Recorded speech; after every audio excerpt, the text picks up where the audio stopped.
Hello, I'm back, Mini Booga.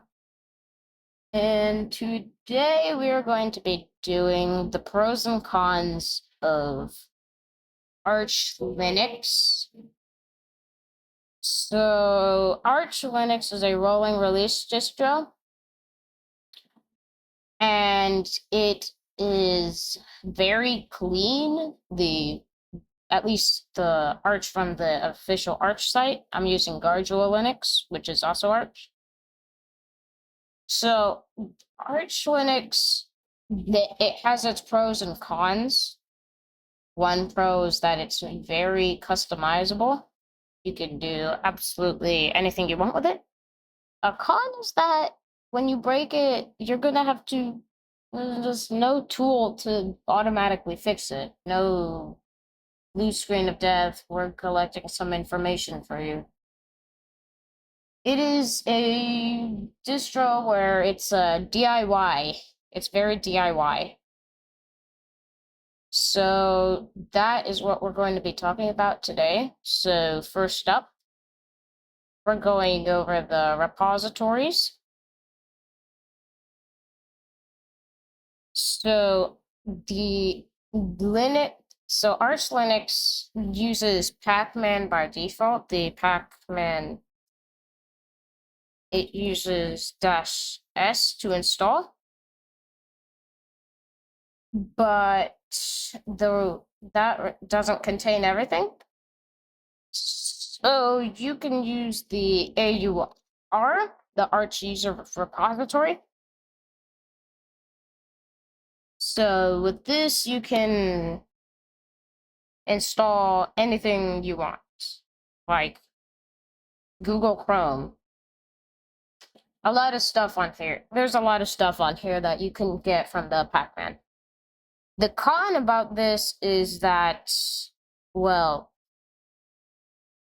if you don't, if you install something, it could be malware or it could break your computer. Like, I think one time there was this incident with Steam, I think it was. It might have been something else, but yeah, it pretty much just deleted the whole user's home directory. All gone. No trace of it. So that is a con of the AUR. So yeah, that's definitely a con. The second part is, well, this applies to the pure Arch, the Arch ISO that's only like 1.2 gigabytes.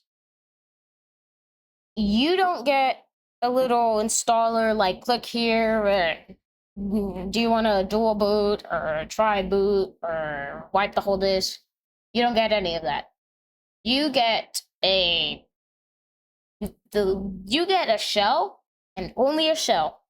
You go into a shell and you have to install it yourself using like fdisk, change disk, or cg disk. You got to format it, then you have to use like vfat, mkfs. Then after that, you got to like install the packs. You have to use the pack strap. Yeah, so it's not a very user-friendly installation. I mean, you can use the Arch install, but it's definitely a hit or miss with the Arch install. So that's a, but the pro about that is that you get to do absolutely anything you want with it. You can make a partition, you can make something where like the EFI can be 300 megabytes. I really don't know if you could fit the bootloader in there. I'm pretty sure you could because Grub and System D are very small. At least I think they are. I've never seen their sizes. But yeah, so that's the pro. You can choose any graphical user interface you want. So like KDE Plasma, GNOME, Bungie, Deepin, Hyperland. Yeah, all that good stuff. And you can do anything you want with it. Really, literally, anything you want. It's a very flexible distro. And another con about this is that it the installation can go wrong. Like what happens to me a lot of the times when I'm installing Arch Linux. The installation can go wrong. Like last time I installed it and it booted once and then didn't boot again, so I installed Guardula on it, which is easier to install.